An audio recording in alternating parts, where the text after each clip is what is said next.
But I do not think our tax dollars should be taken from us and then given to the purple-haired them down the street so they can crochet rainbow scarves to sell on Etsy. But that's what's going on.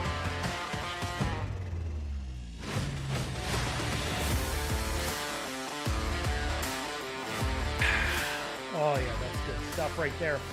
That's some nice, tasty coffee. 1776 brand. You can pick that up at brewedco.com. BREWEDCO.com. Brewedco.com. Get yourself some 1776 coffee. I'm having this today with a little bit of honey, frothed up my milk, a little bit of mocha. Delicious. Almost as delicious as supporting me in my state treasurer's race will be. And if ever there was an episode to win over your vote for state treasurer, it's this episode. Because today we're going to be going over my end of year wasteful spending report. That's right. I've done the hard work. I've dug into just what is publicly available and have produced hundreds of millions of dollars of wasteful spending at our state level. Now, I'm going to be going through this wasteful spending and what we spent money on. But before I do that, if you could, please hit the like, share, comment. If you're listening to this live, go ahead and share it right quick to your page. I did the hard work of seeking out this overspending, this wasteful spending, this kinds of stuff.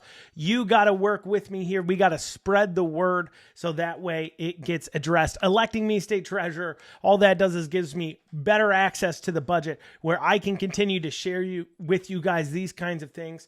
And we can continue to address overspending. So we're going to talk about that.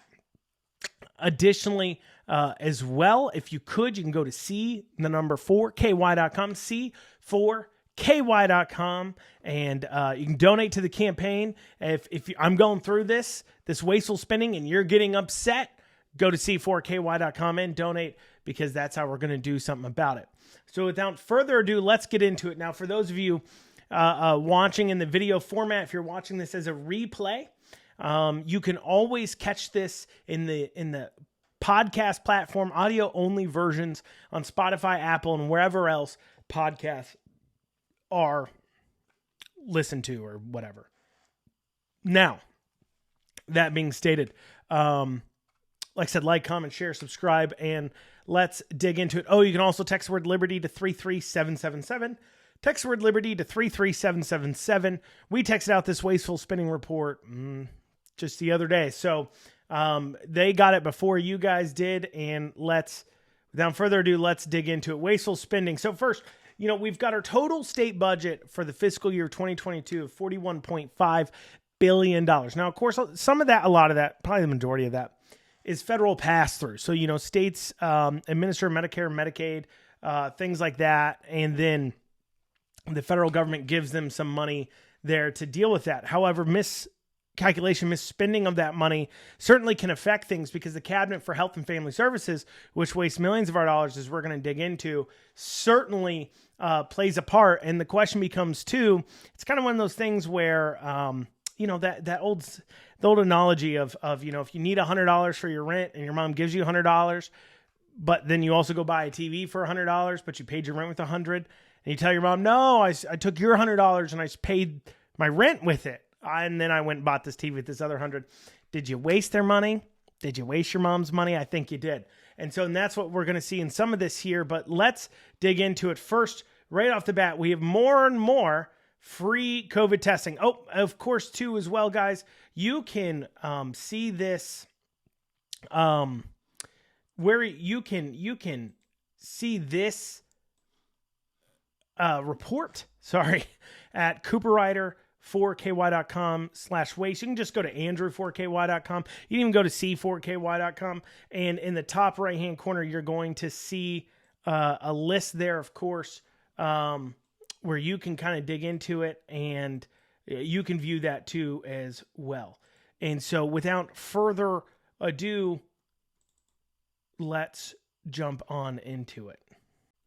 So digging into it first, right off the bat, we got more and more free COVID testing, $102 million. So this was two $51 million contracts that have been authorized. So as people get their testing done, the state reimbursed those testing costs. And the real question is, how long is this going to continue? I mean, we don't do this for the flu. We don't do this for anything else where the state is paying for that. Now you could say, hey, this is pulled in from federal dollars, but once again, going back to my analogy before, does it allow us to spend on some other things additionally as well? As I've covered in different podcasts, it gives claims and rising questions about the wild health contracts that these multi-million dollar contracts are going to with no bid, and paying way above market value too for these tests. And considering too, you can get 4 free from the federal government. How much more free testing?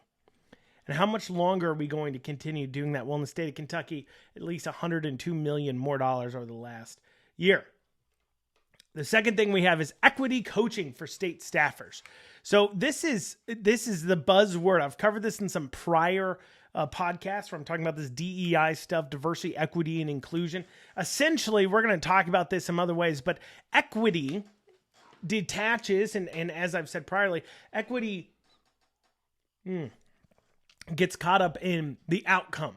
Okay. So basically, if you put out an ad to hire and you have mostly white people that apply, but you live in an area that's, let's say 30% minority, and you have 90% of white people apply to the ad. Did you do or say anything in the ad that said, hey, white people only? Of course not. That's crazy. That's stupid. Doesn't make any sense. But the race baiters out there, the race hustlers, the people who make quite a little nice income off of convincing you all that you're racist and just don't know it, would say, well, it's because you've done something racist, and you need special training in order to realize you're not how to handle it. And so we spent $4.7 million on equity, diversity, and inclusion needs for school staff. So this is part of critical race theory. This is a part of gender theory. This is a part of all that side of things where, and the basic idea of what they're saying here is that all teachers are racist. And if they don't receive this special training, they'll continue to be racist. And because they are racist, for some reason, minorities are going to do worse in school because they are all racist. Preposterous, I know. But, the state felt need to spend $4.7 million just in what we could find. Now, guys, as I'm going through this list, remember this too. This is honestly more of a partial list. You're going to hear a lot of hundreds of millions of dollars of spending in here. We left off stuff. Okay, we figured this was enough for people to chew on. There is a lot more. And let me tell you, it gets disgusting. So we got equity coaching state staffers, $4.7 million. We have the $410 million Ford deal. Now, you guys have heard me do podcasts in depth on this before. If you need to, go back and listen to it. I don't want to rehash it here. But out of that $410 million, $250 million of it up front. And now a lot of Republicans even vote for this. So you could say that this is a lot of Democrat stuff. The testing, Democrat stuff, equity coaching, obviously Democrat stuff. Well, you say obviously, but recently, especially if you pay any attention to my race, the treasurer's race, you're seeing some Republicans that are in support of this anti-racism DEI stuff, and then calling themselves conservative, trying to dupe everybody into believing that that's true. They're Marxists, they're communists. That's what they are. And they need to get out of the Republican Party because they have no place in it with those types of thoughts, with the belief that people should be treated differently based upon their skin color, which is what DEI says. People with those kinds of beliefs, those racist beliefs, need to exit the Republican Party. That being stated, a lot of Republicans voted for this $410 million to Ford. And let me tell you, I am a Republican. And in fact, if you doubt me, look at my mug here. Look at that. I am drinking out of a Republican Party of Kentucky mug, and it's, and what's in there is delicious. But let me tell you this much. I'm not a Republican because I like other Republicans. I like some other Republicans. I don't like other Republicans. I am a Republican because I believe in the party platform. And the party platform states that we do not believe in corporate welfare. And also it states that we believe that government doesn't create economic opportunities, but can only hinder them. That is in our platform. And I think it's incredibly important that we stick to that platform. However, Republicans saw fit to vote for this $410 million, and Beshear saw fit to give $250 million of that $410 million to Ford up front before they've even broken ground on their new battery plant.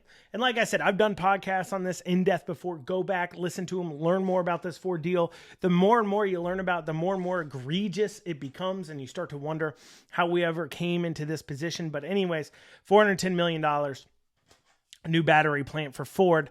Of course, Tennessee got a much larger plant, had a much cheaper cost per the plant size. I don't think they gave as much, or they gave slightly more, but they're getting much more plant. So, of course, our negotiators suck too as well. And just goes to show that we have to shell that out because it's so unappealing to do business in Kentucky, and it's so unappealing for people like myself.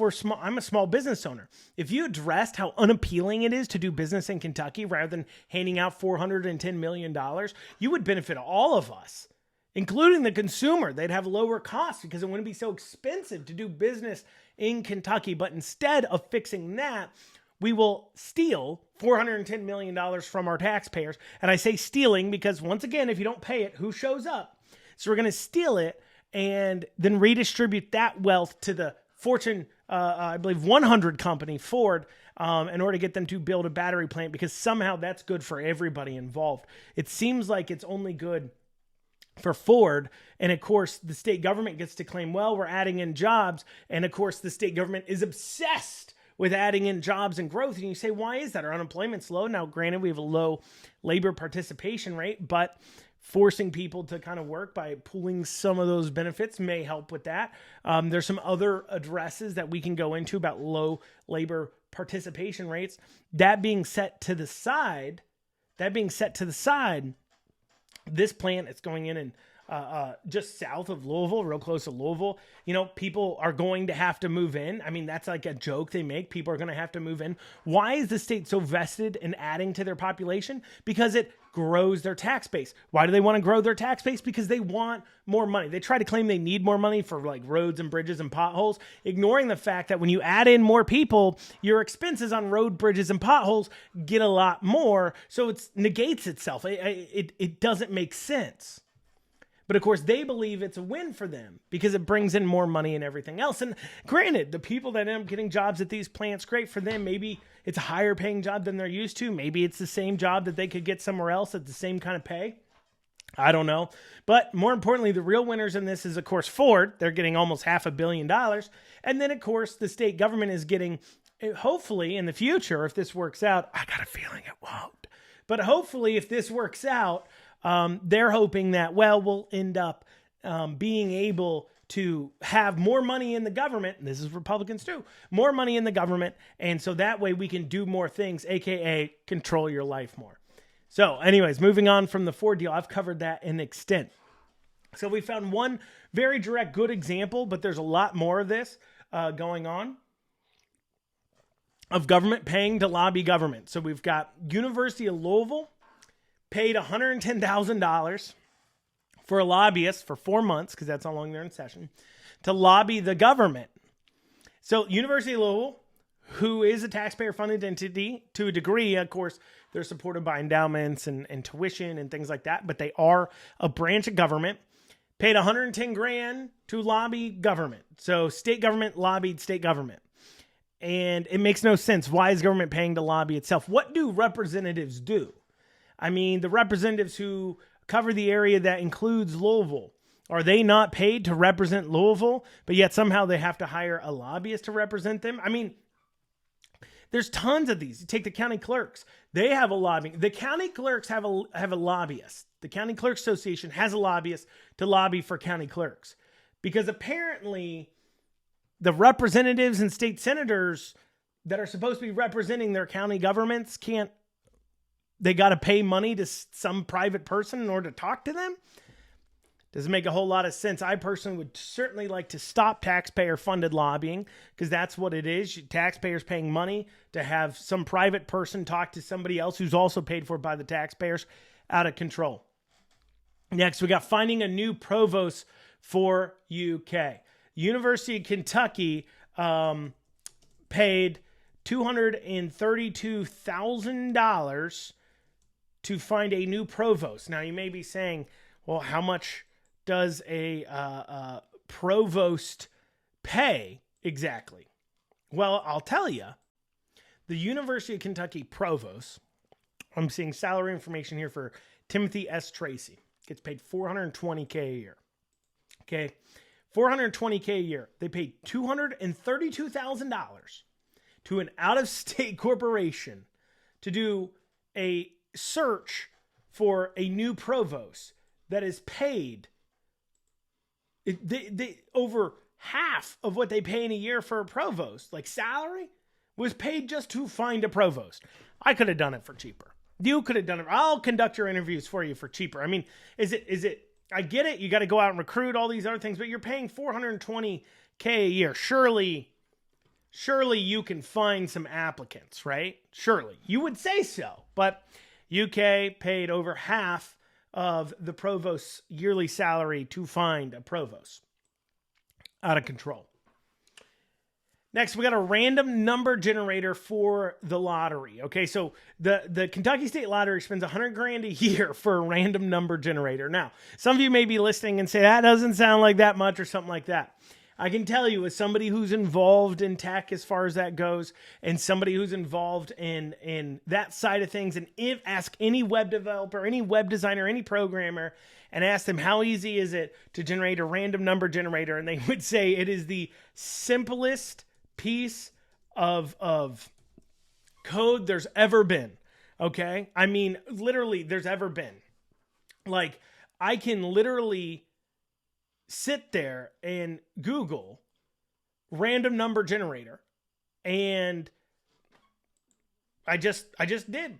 I said generate a random number, 1 out of 100, 91, 27, 26, 43, 9. I'm doing it. I'm generating random numbers. I mean, what do we need? We need 1 million? Okay, let's add in 1 million here. I'm doing this on a free thing. This was the first result on Google, okay? 938,561. Let's see here.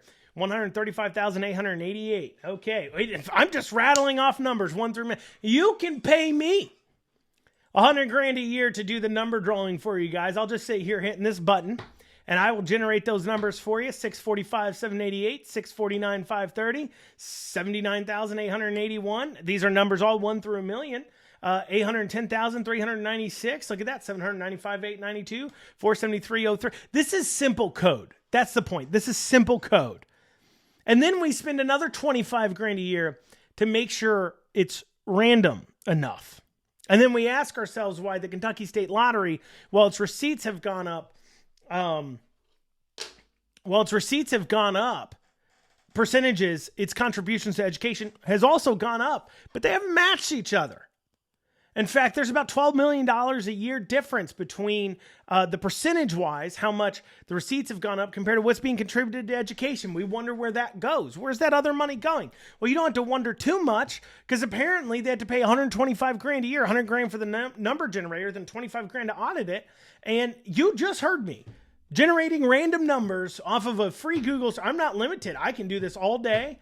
And you can pay me to do it. I'll do it for you guys. You don't got to worry about it. I've got it handled. Okay? I mean, I don't know. It just seems ridiculous, right? And I understand some people are going to say, "Oh, Andrew, it's a lottery and everything else." But look at how simple and easy it is to generate random numbers. It's simple code.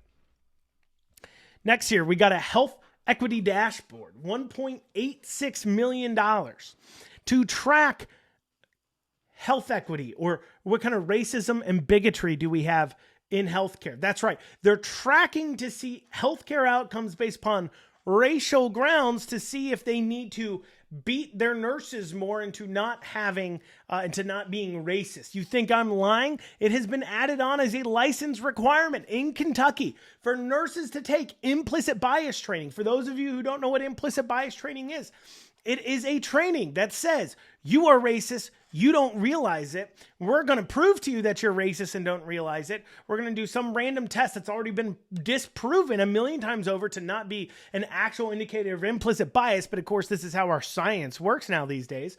And then they're going to go ahead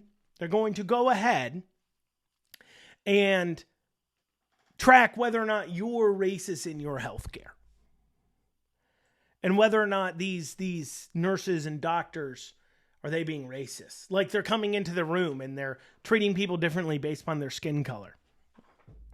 But that's what they want you to believe. And they're going to pay $1.8 million proving that to you. They're going to spend $1.8 million to prove that the nurses and doctors in Kentucky are racist. $1.8 million of your taxpayer funds being spent to prove that our doctors and nurses are racist. What a waste. What a waste. What a waste. We got another $116 million going to yet another battery plant. This time the company, though, not American company, Japanese company, of course. And at some point, we're going to have a discussion here about why the Kentucky taxpayers, over $500 million at this point, invested in electric vehicles, specifically batteries. A lot of money being placed that technology stays true, and electric vehicles aren't just a fad. And what do I mean by that? We just had this cold snap. Our grid couldn't handle it. We had rolling blackouts in Kentucky to deal with cold weather. And then you want to tell me, yeah, we can handle it if we have 25% of our electric vehicles? We're giving out millions and billions of dollars at the state and federal level to put in place these electric vehicles without a thought, a penny, nothing about upgrading our electrical grid. That conversation isn't being had because that's a whole nother expense that the taxpayers are being kept in the dark about. And what happens when we hit a point that we have to upgrade that grid in order to continue to have these electric vehicles? Not only that, but what happens when people realize, no, maybe I don't want an electric vehicle all the time. I mean, after all, like I said, during this cold time, we saw a lot of electric vehicles getting stranded. And so it is, frankly, a very risky proposition, I believe, for us to have this much put into electric vehicles. We haven't even had a discussion about the cost of chemicals, materials. Where are we going to find lithium from? I mean, that goes into geopolitical side of things. Kentucky's already through soybeans so reliant upon China because that's our number one export of agricultural to China is soybeans. And so we're already so reliant, our farmers are. Now let's make our entire industry reliant on lithium coming over from the Asian area and causing more conflict between Chinese and Kentucky. It's just the whole thing's a mess, and it's clearly not thought through. It's clearly just something that they're doing for political talking points and taglines, and it hasn't been thought through at all. And yet the Kentucky taxpayer, you and I, are the ones on the hook for it. Next, we got $1.1 million for Andy Beshear to have 16 assistants. That's right. In Andy Beshear's office, he has 16 individuals with the title assistant. What do they do? I don't know.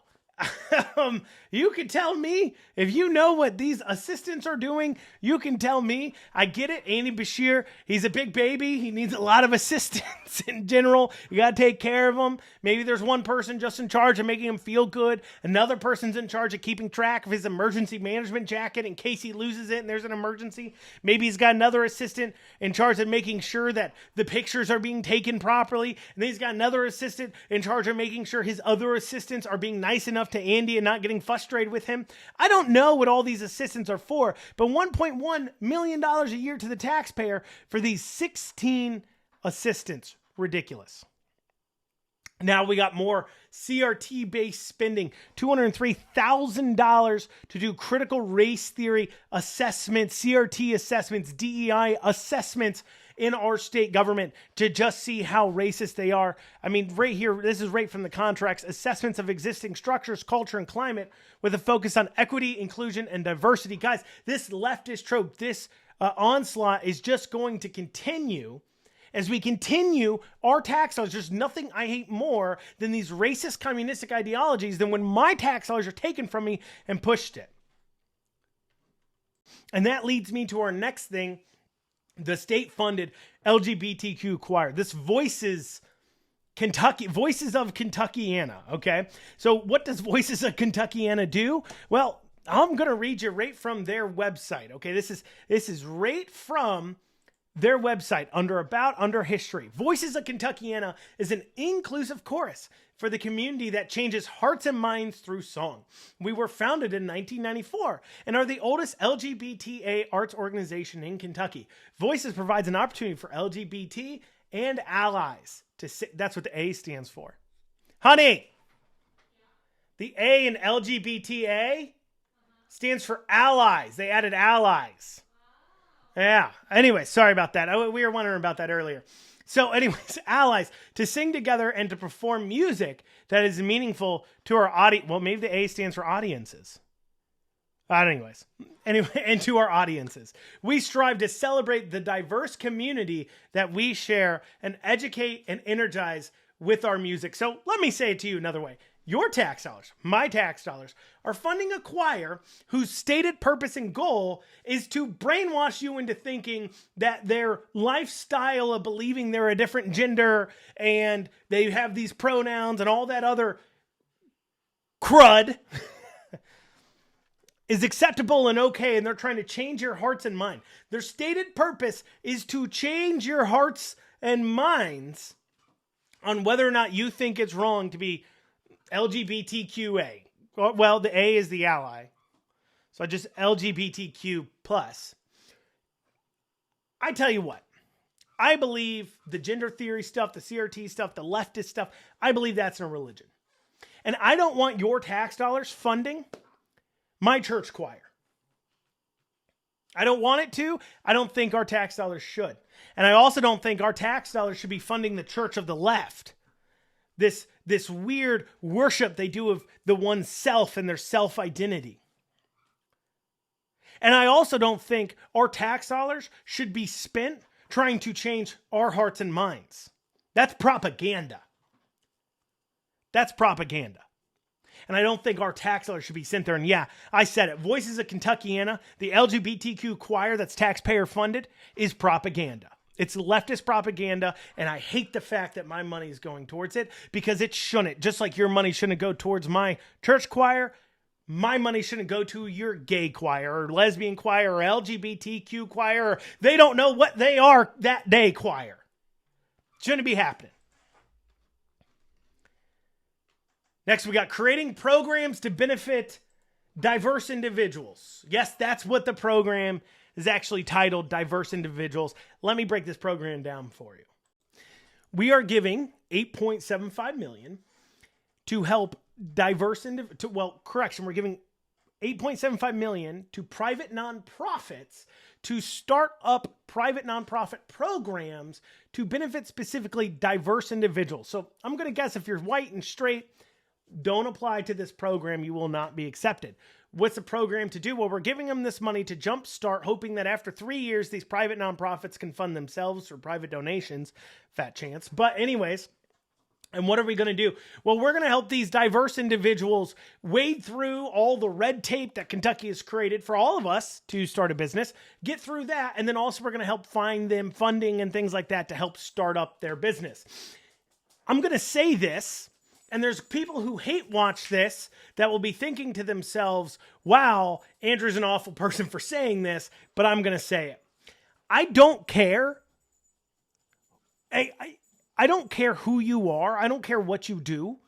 Our tax-paying dollars should be taken from us and then used to create a program that asks you things like, what's your skin color? Who do you sleep with at night? What do you identify as now? And if you answer straight, white, and male or straight and white, you don't qualify for that program. If those are the first requirements are you a transgender white person? Are you just a straight white? Oh, can't come in. Who do you sleep with at night? Nope, can't come in. What's your skin color? Nope, can't get in this program. I do not think our tax dollars should be going to programs that ask questions like that in order to get benefits from it.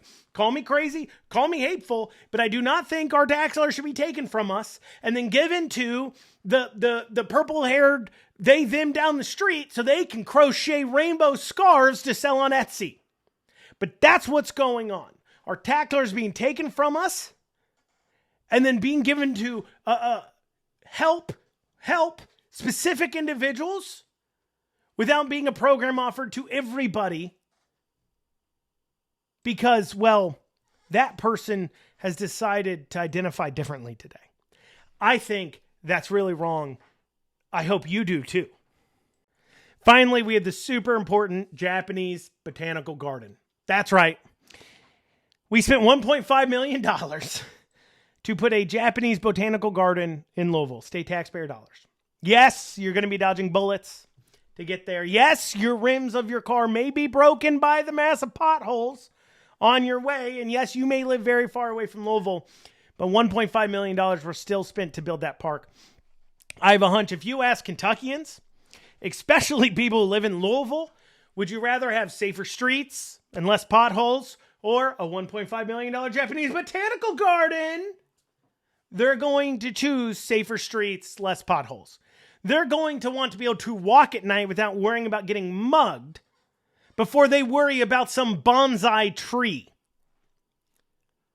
Call me crazy. Once again, Cooperrider, Crazy Coop, coming out here saying crazy things like, I don't want to be shot at more than I want a Japanese botanical garden. But that's the case. But of course, this super, super, duper, duper important thing saw fit to waste $1.5 million on. It's ridiculous. It is ridiculous. And this is all in that 2022 Wasteful Spending Report. You can find it at Cooperrider4ky.com/waste. Just go to Andrew4ky. You can see that. You can see our sources in that. And, it really is a detailed report. Think about what we can do as treasure, right, as we dig into it. Well, guys, that's all we have time for. Thank you so much for joining us. I appreciate it. Please, like I said, like, comment, share, subscribe. And thank you guys so much. Have a wonderful day. Godspeed.